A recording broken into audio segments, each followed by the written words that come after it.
All right.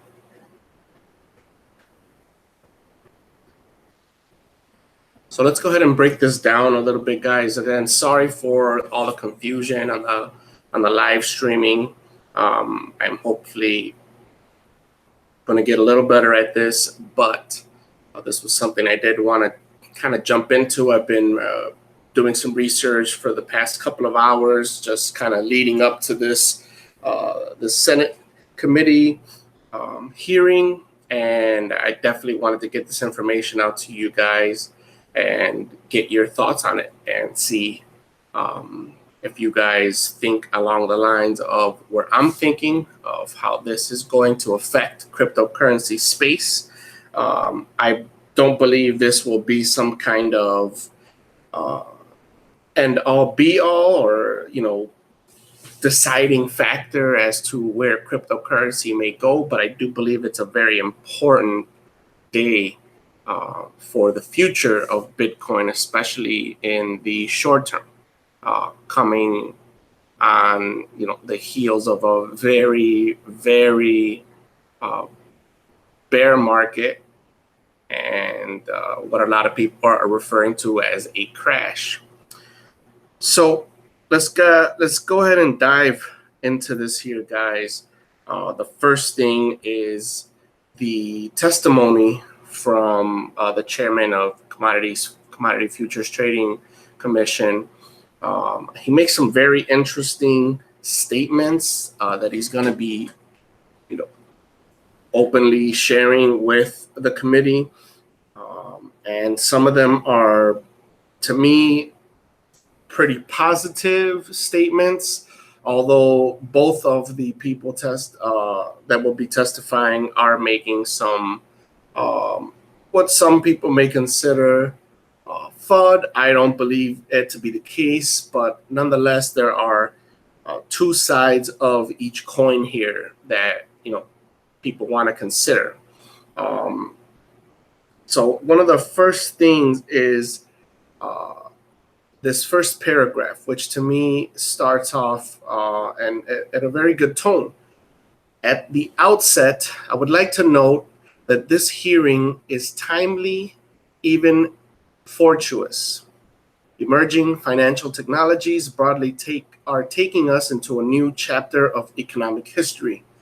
They are impacting trading markets and the entire financial landscape, with far-ranging implications for capital formation and risk transfer.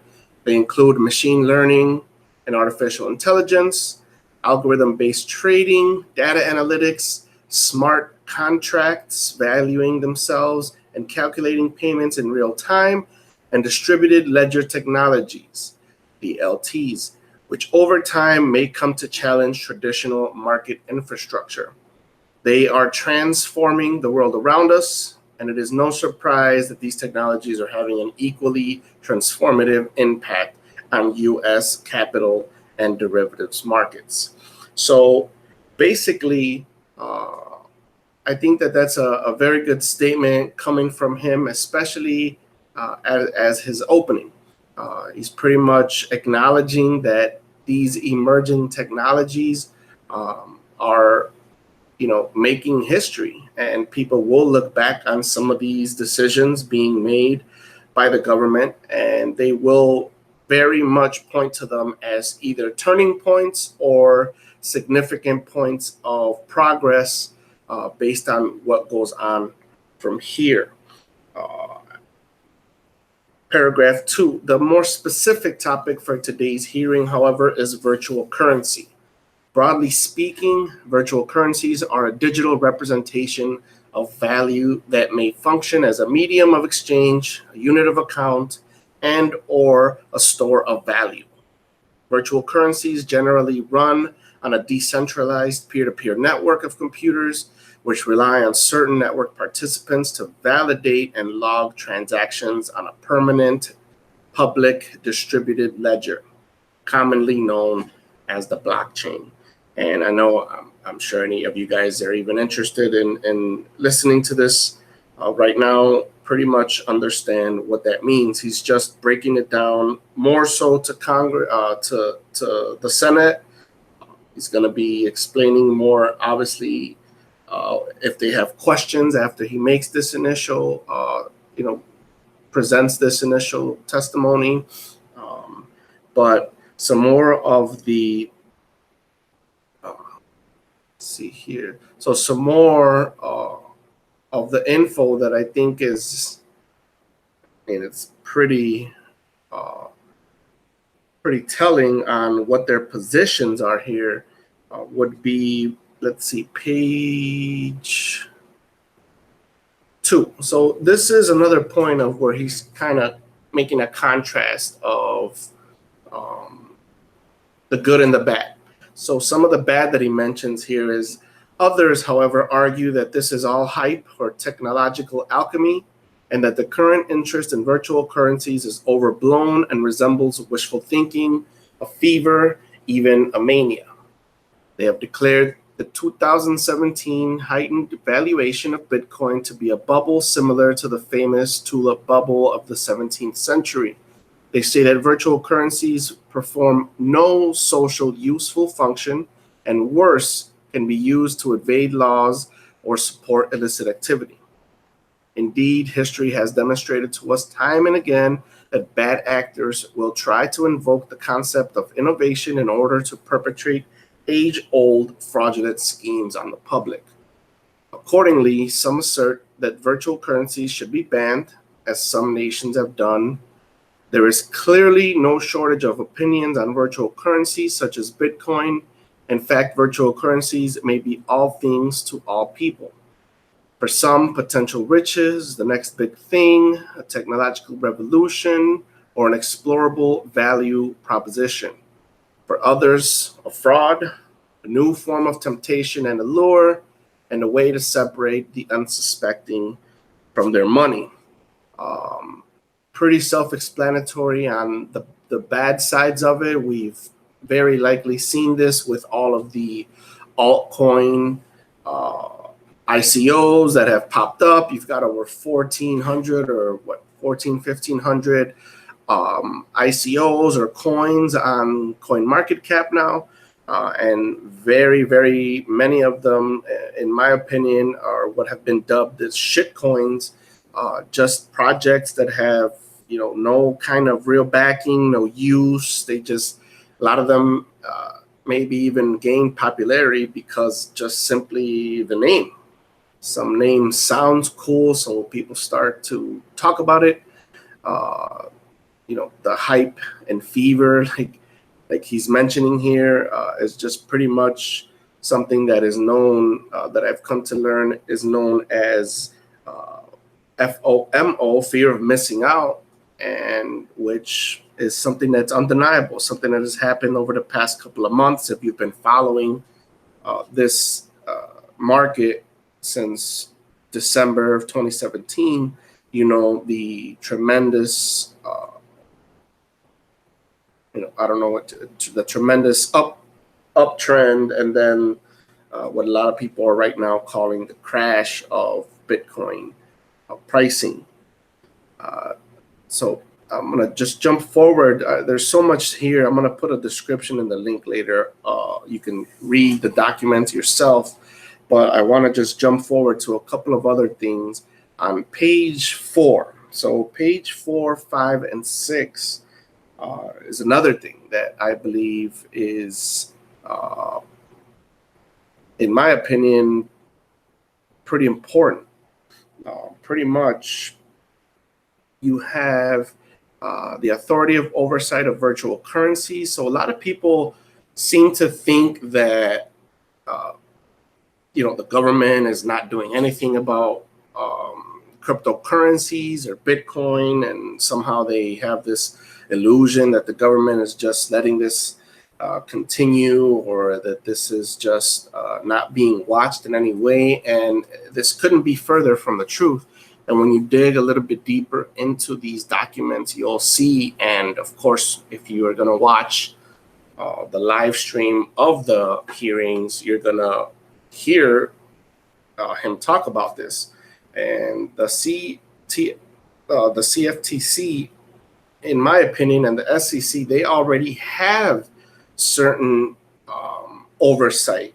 Maybe not to the extent that they want, but they have already been looking at all of this for years and years.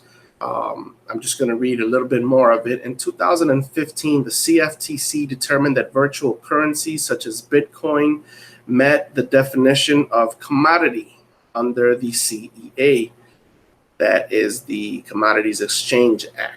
Nevertheless, the CFTC does not have regulatory jurisdiction under the CEA over markets or platforms conducting cash or spot transactions on virtual currencies or other commodities, or over participants on such platforms. So that means they do not have regulatory jurisdiction over, your KuCoin exchange, Binance, Coinbase, but they very much so are already definitely putting motions in place and mechanisms in place that are overseeing and taking a deeper look behind the scenes at all this. More specifically, the CFTC does not have authority to conduct regulatory oversight over spot virtual currency platforms or other cash commodities, including imposing registration requirements, surveillance and monitoring transaction reporting, compliance with personnel conduct standards, customer education, capital adequacy, trading system safeguards, cybersecurity examinations, or other requirements. In fact, current law does not provide any U.S. federal regulator with such regulatory oversight authority over spot virtual currency platforms operating in the United States or abroad. However, the CFTC does have enforcement jurisdiction to investigate through subpoena and other investigative powers, and as appropriate, conduct civil enforcement action against fraud and manipulation in virtual currency derivatives markets and in underlying virtual currency spot markets. In contrast to spot markets, the CFTC does have both regulatory and enforcement jurisdiction under CEA over derivatives on virtual currencies traded in the United States. This means that for derivatives on virtual currencies traded in U.S. markets, the CFTC conducts comprehensive regulatory oversight, including imposing registration requirements and compliance with a full range of requirements for trade practice and market surveillance, reporting and monitoring, and standards for conduct, capital requirements, and platform and system safeguards.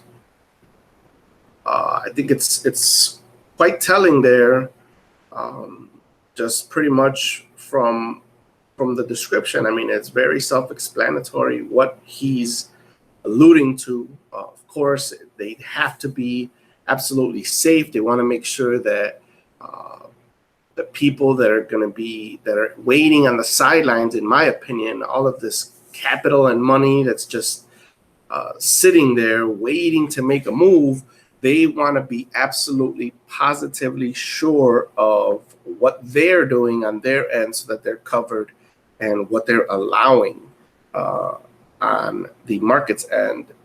Because in my opinion, regulation is already here. And even though a lot of us may think that it's not, or that the basic bottom line premise or idea of Bitcoin and this whole cryptocurrency movement is simply decentralization, I think that a lot of us really don't fully get or grasp, how that actually plays out, and how that actually is going to affect, all of us. And one of the other things I wanted to point at is just part of his enforcement section here, which just outlines some of the things that they've done already in regards to shutting down scams that have been found and things like that. So this is what I mean by enforcement. this is what I mean by that they've already have certain regulations and they can already come down on companies. You've seen what happened to BitConnect. You've seen what recently happened with US DT, Tether, and you've seen the two other places get shut down by Texas in the past couple of months. So they're definitely out there. They definitely have things in place where yes, there may be some places that are getting away with things, but I don't believe that to be the case for much longer. The page here starts in September 2017. The CFTC took enforcement action against a virtual currency Ponzi scheme. Over the past few weeks, the CFTC filed a series of civil enforcement actions against perpetrators of fraud, market manipulation, and disruptive trading involving virtual currency. They include My Bitcoin Pay, which charged defendants with commodity fraud and misappropriation related to ongoing solicitation of customers for a virtual currency. The Entrepreneurs Headquarters Limited, which charged the defendants with a fraudulent scheme to solicit Bitcoin from members to the public, misrepresenting that customers' funds would be pooled and invested in products including binary options, and instead misappropriated the funds and failed to register as a commodity pool operator.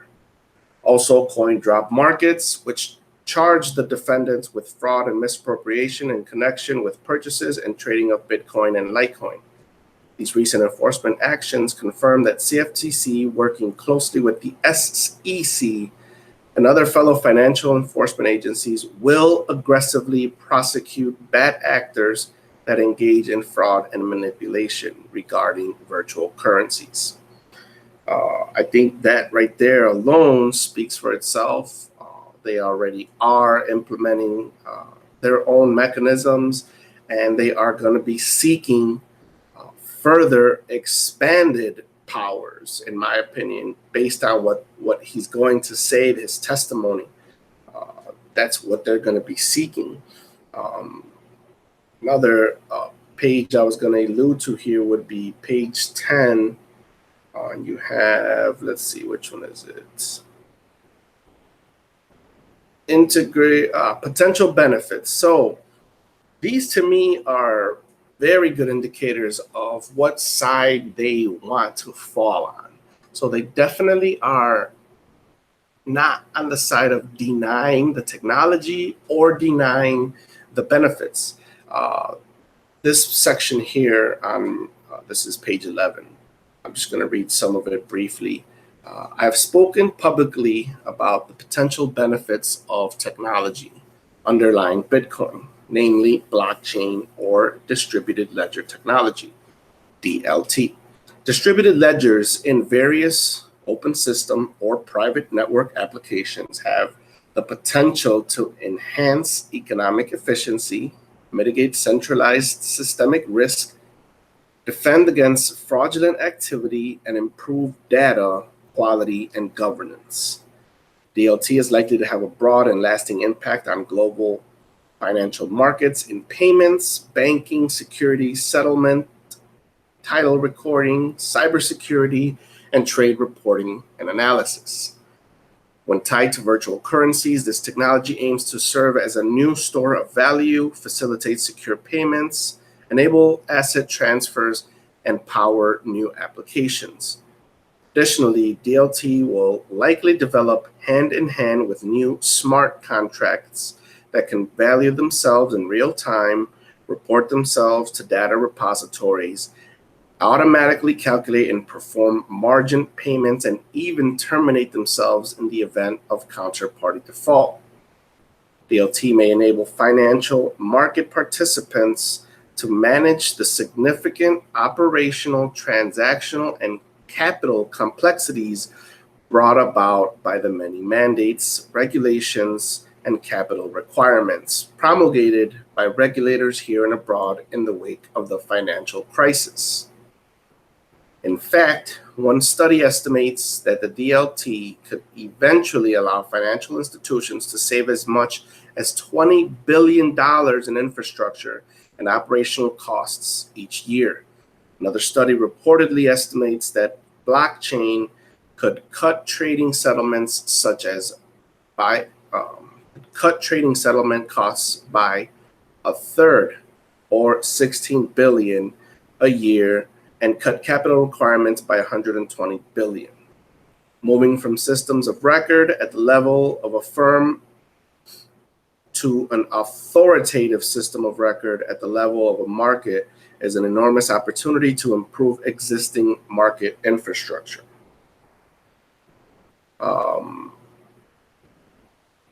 He goes on just simply about some of the other details with it. Just some, let's see here. Outside of the financial services industry, many use cases for DLT are being posited, from international trade to charitable endeavors and social services. International agricultural commodities merchant Louis Dreyfus and a group of financing banks have just completed the first agricultural deal using distributed ledger technology for the sale of 60,000 tons of U.S. soybeans to China. Other DLT uses include legal records management, inventory control and logistics, charitable donation tracking and confirmation, voting security, and human refuge identification and relocation. He goes on to say, yet while DLT promises enormous benefits to commercial firms and charities, it also promises assistance to financial market regulators in meeting their mission to oversee healthy markets and mitigate financial risk. What a difference it would have made on the eve of the financial crisis in 2008. And I think this part of here is probably the most powerful part of his testimony. What a difference it would have made on the eve of the financial crisis in 2008 if regulators had access to the real-time trading ledgers of large Wall Street banks, rather than trying to assemble piecemeal data to recreate complex individual trading portfolios. I have previously speculated that if regulators in 2008 could have viewed a real-time distributed ledger or a series of aggregated ledgers across asset classes and perhaps been able to utilize modern cognitive computing capabilities, they may have been able to recognize anomalies in market-wide trading activity and diverging counterparty exposures indicating heightened risk of bank failure. Such transparency may not by itself have saved Lehman Brothers from bankruptcy, but it certainly would have allowed for far prompter, better informed, and more calibrated regulatory intervention instead of the disorganized response that unfortunately ensued. And of course, we all know the rest of the story for 2008. I'm going to go down to probably one of the other points that I think is very important here that he makes. This is just pretty much his conclusion. But I'll read what he states for policy considerations. And he's going on here about the do not harm policy that was implemented by Congress during the Clinton administration, which established, the rules that they were going to implement for the internet. So do no harm, which is what they refer to it to, was unquestionably the right approach to development of the internet. Similarly, I believe that do not harm or do no harm is the right approach, is the right overreaching approach for distributed ledger technology. Virtual currencies, however, likely require more attention, regulatory oversight in key areas. especially to the extent that retail investors are attached to the space. SEC Chairman Clayton and I recently stated in a joint co-op that, quote, our task as market regulators is to set and enforce rules that foster innovation while promoting market integrity and confidence. In recent months, we have seen a wide range of market participants, including retail investors seeking to invest in DLT initiatives, including through cryptocurrencies and so-called ICOs, initial coin offerings. Experience tells us that while some market participants may make futures, the risks to all investors are high. Caution is merited. Quote, a key issue before market regulators is whether our historic approach to the regulation of currency transactions is appropriate for the cryptocurrency markets. Check cashing and money transmission services that operate in the U.S. are primarily state regulated. Many of the internet-based cryptocurrency trading platforms have registered as payment services and are not subject to direct oversight by the SEC or the CFTC. We would support policy efforts to revisit these frameworks and ensure they are effective and efficient for the digital era. They are right there again. He is reiterating that they support regulation and that they are seeking to have more power to come in and as an overreach to pretty much check this technology. His conclusion is pretty interesting. We are entering a new digital era in world financial markets. As we saw in the development of the internet, we cannot put the technology genie back in the bottle. Virtual currencies mark a paradigm shift in how we think about payments, traditional financial services, and engaging in economic activity. Ignoring these developments will not make them go away, nor is it a responsible regulatory response. The evolution of their assets, their volatility, and the interest they attract from the rising global millennial population demand serious examination. With the proper balance of sound policy, regulatory oversight, and private sector innovation, new technologies will allow American markets to evolve in responsible ways and continue to grow our economy in an increased prosperity. This hearing is an important part to finding that balance. Very, very, very telling, in my opinion, here from the SEC chair. Again, I'll put the link down here so you can read the whole document. I know I went through several parts of it in pretty good detail, but I think that a lot of gems are hidden in these two testimonies, which have already been released. So, I mean, nothing new is going to be said other than the questions that get asked. So that would be the most interesting part to me today, later today, at 10 a.m., I believe it's Eastern Standard Time, is going to be the questions that the senators ask the two chairmen. And they also have the testimony for Jay Clayton, which is the chairman of the U.S. Securities and Exchange Commission. I won't go through too much on his, except I do want to read his conclusion, which again is, I'm going to end this video with his conclusion, and maybe I'll revisit this tomorrow in a live stream, the actual hearings, just so I can, get reactions to it and just kind of see how this goes live, because to me, it is a very important day in cryptocurrency, and it will be looked back into history as at least a stepping stone. Whether the very bad, scary scenario that is going on right now with Bitcoin plays out, in its either scary or non-scary way.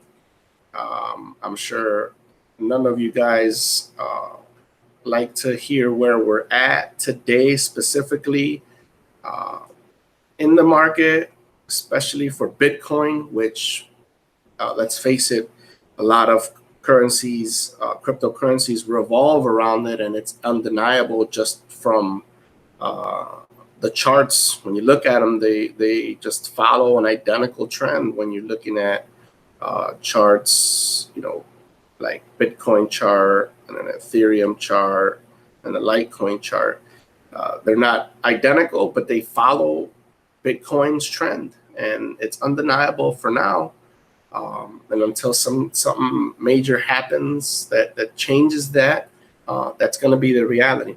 So the SEC chair's conclusion, and again, I'll put the link to his full testimony so you can read it yourself and go through it. Through the years, technological innovations have improved our markets, including through increased competition, lower barriers to entry, and decreased costs for market participants. Distributed ledger and other emerging technologies have the potential to further influence and improve the capital markets and the financial service industry. Businesses, especially smaller businesses without efficient access to traditional capital markets, can be aided by financial technology in raising capital to establish and finance their operations, thereby allowing them to be more competitive both domestically and globally. And these technological innovations can improve investors with new opportunities to offer support and capital to novel concepts and ideas. History, both in the United States and abroad, has proven time and again that these opportunities flourish best when pursued in harmony with our federal securities laws. They work best when they are involved, is pretty much what they're telling you, what he is going to allude to or what he's going to suggest. These laws reflect our tripartite mission to protect investors, maintain fair, orderly, and efficient markets, and facilitate capital formation. Being faithful to each part of our mission, not in isolation, but collectively, has served us well. Said simply, we should embrace the pursuit of technological advancement as well as new and innovative techniques for capital raising, but not at the expense of principles undermining our well-founded and proven approach to protecting investors and markets. He will thank everybody for the opportunity to testify before them, and he'll thank the Congress as well. So what do you think, guys? Do you think that these Senate hearings are going to make any kind of difference in the market? Do you think that they're going to cause maybe a turnaround on this very bad crash? Let's just call it what a lot of people are calling it, this very bad crash that we're seeing. In the past month, from 19,000 to what are we at today? Before the Senate hearings, we cracked 6,000 mark. We definitely went 59.99. I had one of the alerts on my Coinbase mobile account set up, and I know I got that notification while running this video. So I want to get your opinions on this, guys. What do you think? If you're new to my channel, I am the crypto newbie.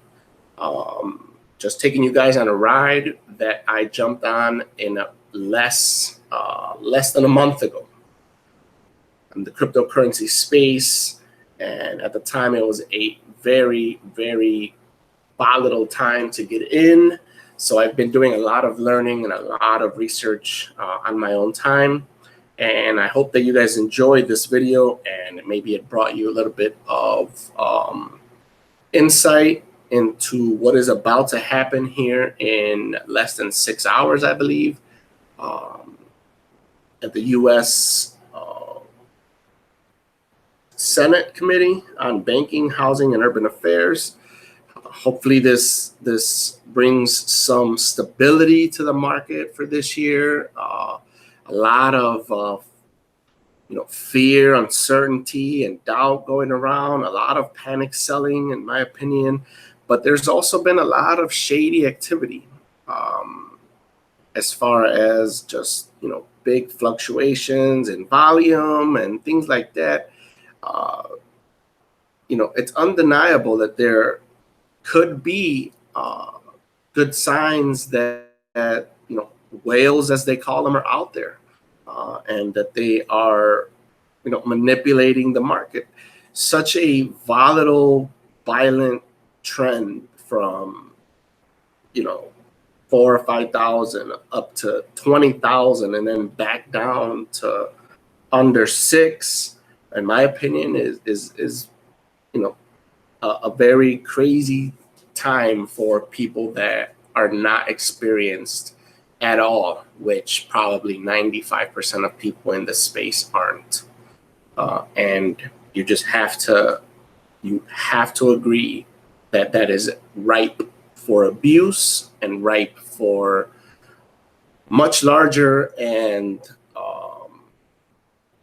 more organized institutions and these top players to manipulate and separate you from your hard-earned cash.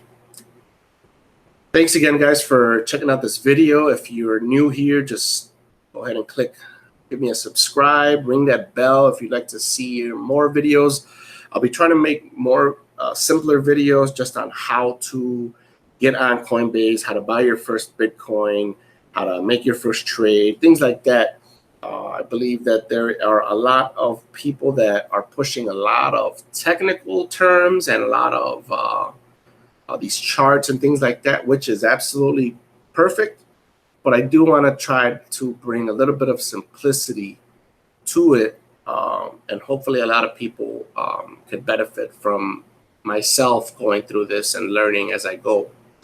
All right, thanks again, guys. Welcome again to the Crypto Newbie channel. If you're a crypto newbie, go ahead and click like and subscribe to the channel. Leave us a comment. And again, we will see you on our next video. And you guys enjoy the rest of your very early morning or late evening, whatever time it is that you may be watching this video. All right, guys. You have a good day or evening.